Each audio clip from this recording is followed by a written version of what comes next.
Pascal Armé, bonjour. Bonjour. Vous avez entendu Christian Maria qui parlait de polar historique. Vous, eh bien, ce que vous aimez écrire, eh bien, ce sont des romans d'amour.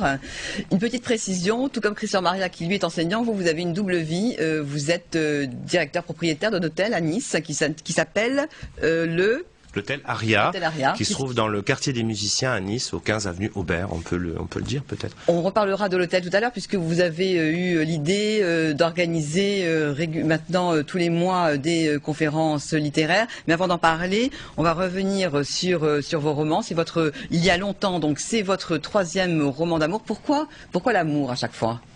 Je crois que c'est un sujet qui passionne les gens. Je veux dire, et l'amour, c'est quelque chose qu'on a au fond de soi, c'est ce qu'on a à l'intérieur de soi. Et je dois dire, il n'y a pas une seule personne qui n'est pas intéressée par ce sujet-là.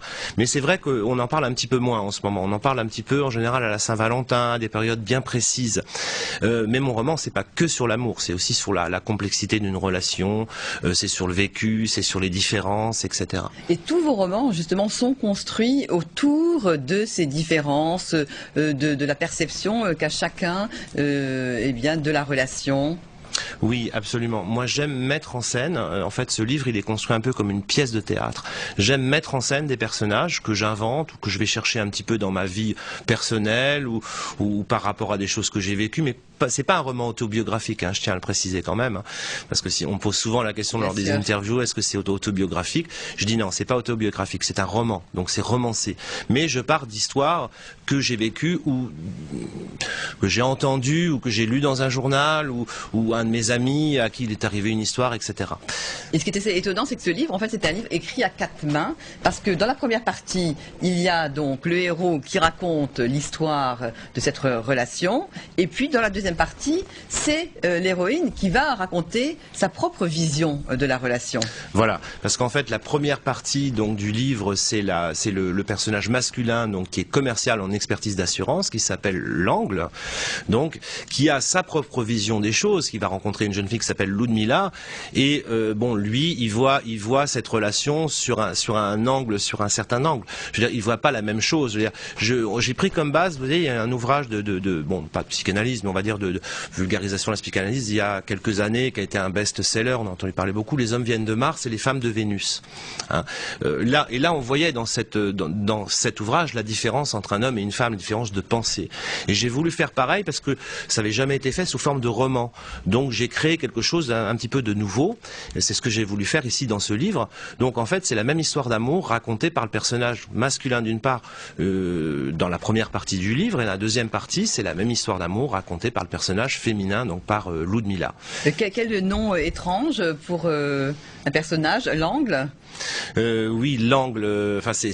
J'ai pris comme prénom le mien, Pascal. C'est pour ça qu'on me pose souvent la question, est-ce que c'est une histoire autobiographique? Je dis non. En fait, L'Angle, parce que soit un différent angle. En fait, il voit l'histoire sur un angle différent. Alors, il va se passer un drame quand même dans ce livre. Oui. Est-ce qu'on peut le dire sans dévoiler quand même l'histoire? C'est peut-être pas si simple. C'est peut-être pas utile qu'on parle de ça, parce que justement il y a une petite enquête aussi autour d'un cahier qu'on appelle le carnet numéro 11. En fait, ce livre devait s'appeler le cahier numéro 11, et avec mon éditeur, quand j'ai terminé le roman, je lui ai soumis le titre. Il m'a dit non, c'est pas possible, c'est pas un titre qui est très commercial. Vous savez, les choses commerciales, ça me passe un petit peu au-dessus de la tête. Alors, il y a longtemps donc est publié aux éditions La Bruyère, et c'est vrai que vous en avez vendu environ 8000 exemplaires, ce qui est quand même honorable pour un roman dans une maison d'édition qui n'est pas encore très très connue. Dans une petite maison. Oui. Dans une petite maison d'édition, à tel point que vous allez le republier. Oui, c'est-à-dire qu'on m'a demandé de le sortir à Québec et donc au Canada. Et ensuite en Tunisie, mais dans une autre maison d'édition, en mettant quand même édition La Bruyère en édition première édition. D'autres projets d'écriture? Oui, je suis en train de travailler sur mon 4e roman qui va s'appeler Transmission. Encore un roman avec des différences. Toujours, ça c'est ma source d'inspiration. Mais là, il va y avoir une chose un petit peu différente, c'est-à-dire j'ai travaillé sur le transfert de chance. C'est-à-dire on dit, vous savez, de quelqu'un, il porte la guigne, il porte la poisse, et il y a des gens qui portent chance. Et là, lors d'une rencontre complètement incroyable, deux personnages, un écrivain philosophe donc qui est issu d'une famille très bourgeoise, va rencontrer une jeune caissière de supermarché, donc ça va être le choc des différences d'âge en premier, différence de niveau social en deuxième. Ils n'ont rien à voir, ils n'auraient jamais dû se rencontrer ces deux personnages. Lui a toujours eu de la chance et elle jamais. Et à partir du moment où ils vont se rencontrer, ça va être l'inverse qui va se produire. Elle va avoir énormément de chance et lui va avoir une guigne pas possible. Alors c'est étonnant cette différence de milieu social. Il y a longtemps également, il est commercial, elle est comédienne, voilà. Et pour la conquérir, il va se plonger dans la littérature et c'est la littérature qui va les rapprocher. Voilà, tel Martin Eden dans Jack London, de Jack London, je veux dire, il va faire des efforts pour la séduire parce que c'est vrai qu'ils n'auraient jamais dû se rencontrer. Et ils se rencontrent lors d'un incendie, donc il y a toute une symbolique autour de l'amour et de la passion. L'incendie, vous savez, c'est très fusionnel. Et ils vivent une passion physique au départ, mais pas du tout une passion intellectuelle. Ils sont très loin l'un de l'autre.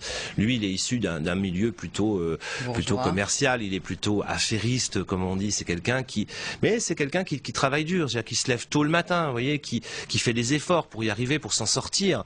Elle, c'est une comédienne, donc elle est dans un monde complètement à part. Elle vit, on dirait plutôt bobo, plutôt artiste, et en plus intellectuelle parisienne, dans un petit côté gauche caviar, etc., etc. Et lui, ils n'ont rien à voir. Et il y a des passages très drôles, notamment avec les parents, quand elle présente ses parents, et lui aussi quand il présente ses parents. Il y a un choc des cultures. Et lui, c'est quelqu'un d'assez triste, d'assez renfermé sur lui-même. Il n'a pas trop de culture littéraire. Il est plutôt cinéma, lui. Elle, en revanche, c'est le contraire. Elle est très littéraire. Son père est professeur de philosophie, etc. Donc, il n'aurait jamais dû se rencontrer. Mais lui, il va faire des efforts. Il va lutter pour la séduire et il va se mettre à lire, se mettre à dévorer même, à dévorer 3-4 livres par jour pour pouvoir la séduire et ils vont se rapprocher autour de la lecture.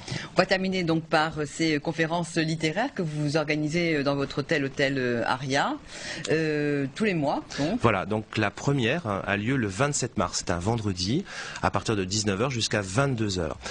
J'ai comme invité principal Luciano Melis, qui va nous parler de son succès de l'année dernière, qui s'appelle Garibaldi, mon héros. Ça va être mon invité principal.